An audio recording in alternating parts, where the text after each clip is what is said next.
大家好，我是魔法创作室，欢迎大家收看我的视频。我是万万也没有想到，把风油精滴在手机上面，作用竟然这么厉害，一年能省好几百，全家人抢着用。说到风油精，每年夏天的时候，总是购买一两瓶。它的用途不仅限于提神醒脑，还能有效缓解蚊虫叮咬。虽然风油精只有小小一瓶，但用起来时，整个夏天最多也就能用掉1/3。等到明年，往往要么过期，要么找不到。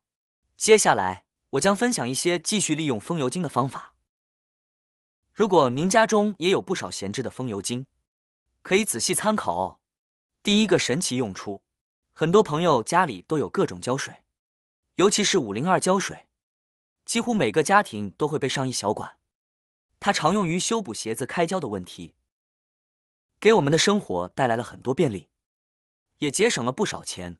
然而很多情况下，当我们粘好鞋子后，发现手指也粘在了一起，怎么都分不开，甚至有时会连皮带肉一起扯，十分疼痛。其实我们可以用风油精轻松将它们分开，这个方法效果很好，值得一试哦。下次你也可以试试看。第二个神奇用处，防烫伤、防晕车。每天做菜做饭时，难免会被油溅到皮肤上，即使瞬间感到烧灼的疼痛，也不能惊慌失措。我们需要在第一时间采取正确的处理方式，以避免日后留下疤痕。当皮肤没有破损时，首先用冷水冲洗受伤部位，然后涂抹风油精。通常在这种情况下，5分钟内疼痛就能缓解。不过，这种方法只适用于皮肤未破的情况。如果烫伤严重，还是应及时就医。此外，将风油精涂在创可贴上，然后贴在肚脐眼上，可以在一定程度上减轻晕车症状。虽然不能完全消除不适，但会明显缓解因晕车引起的恶心和呕吐，让自己感觉更舒服。第三个神奇用处，如今手机已经成为了我们生活中不可或缺的一部分，基本上人手一部甚至2部。手机的功能非常丰富，我们可以用它来通话，与亲人朋友保持联系，也可以用它来工作，处理各种事务，还能在上面看电视、听音乐、打游戏等等。然而，如果手机屏幕总是脏兮兮的，上面就会滋生大量的细菌和其他脏东西。当我们使用手机时，很可能会不小心将这些细菌带到嘴里，进而进入肚子里，对我们的身体健康造成危害。所以，经常使用手机的朋友，建议每天都要把手机屏幕清理干净。而风油精就是清洁手机屏幕的好帮手。使用时，先打开风油精，轻轻地在手机屏幕上点上一点点，注意动作要轻，因为风油精的瓶子比较坚硬，用力过猛可能会损坏手机屏幕。然后用一张折叠好的纸巾，来回或上下左右擦拭屏幕。风油精可以很好的溶解手机屏幕上的油脂，擦拭10几秒后，手机屏幕就会焕然一新，变得非常干净。而且擦过的手机屏幕还会带有淡淡的风油精香味。夏天拿在手上，不仅屏幕干净了，还能发挥风油精的一些作用，让人感觉神清气爽。第四个神奇用处，在日常生活中，我们经常会遇到一些罐头瓶或塑料瓶上面有胶带痕迹的情况。这些痕迹不仅影响美观，还很难去除。此外，买回来的一些钢铁盆子或碗上面的标签，如果取的方式不当，也会留下许多胶痕残印。即使使用钢丝球去刷，也很难清理干净，还可能会损伤物品表面，留下划痕。其实利用风油精就能轻松解决这个问题。把风油精涂抹在有胶带痕迹或胶痕的地方，多滴上一些，然后涂抹均匀。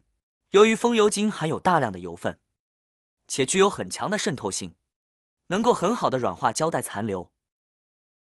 如果胶痕比较多，可以将物品静置2分钟， 2分钟后，胶带残留就会变得非常软，用手轻轻一推或一搓，就可以轻松去除。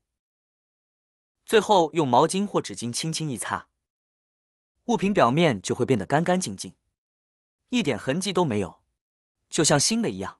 以后再遇到类似的情况，不妨试试用风油精来处理哦。第5个神奇用处，准备一个容器，挤入10厘米以上的牙膏，然后往里面滴入几滴风油精。如果喜欢风油精味道的朋友，可以多滴一些。接着加入热水，再找一个工具，将牙膏、风油精和清水充分搅拌均匀。在搅拌的过程中，会闻到浓郁的风油精味道。不喜欢这种味道的朋友，可以尽量把容器放远一些。一定要把牙膏搅散，直到看到牙膏在水中慢慢融化，颜色有点发白，这样的状态就可以了。一款神奇的溶液就制作完成了。然后准备一个喷壶，将溶液全部倒入喷壶中。需要注意的是，底部的牙膏杂质容易堵塞喷壶的喷口，所以底部的渣子要直接丢弃，不要。倒好溶液后，把喷壶的盖子拧紧，那么用牙膏和风油精调配好的。这个溶液有什么用呢？家里的垃圾桶常常会有剩菜剩饭、水果瓜皮等残渣，天气冷的时候还好，一旦天气炎热，这些残渣发酵后会产生特别难闻的异味。这时用我们自制的溶液喷一喷垃圾桶，不一会儿就闻不到异味了。这是因为风油精和牙膏都有自带的香味。风油精的成分主要包括薄荷脑、樟脑、丁香酚、水杨酸甲酯等，不仅能散发香味，还可以抑制细菌的繁殖。将溶液喷洒在垃圾桶里面，就可以有效抑制腐败臭味的产生。此外，我们还可以在垃圾桶里面什么都没放的时候，在垃圾桶底部放2张报纸，然后用调制好的溶液把纸巾喷湿。这样一来，整个垃圾桶都会散发出淡淡的风油精和牙膏的香味，而且后期还能吸收各种垃圾多余的水分，让垃圾桶保持干燥，从而更有效地抑制臭味。没想到吧，小小的风油精竟然有这么多神奇的用处。学会这些方法，不仅能让闲置的风油精得到充分利用，还能为我们的生活解决不少麻烦，甚至能省下不少钱呢。赶紧把这些方法收藏起来，在生活中试试吧。好啦，今天的视频内容呢就分享完了。喜欢我的视频的朋友们，记得点赞、转发、分享哦。希望可以帮助到更多的朋友。或许你有更多更实用的小技巧，欢迎评论区留言分享哦。点击我的视频头像，还可以观看更多的生活技巧。每天呢都会分享不同的精彩视频，别忘了关注我哟。感谢您的支持，我们下期再见了。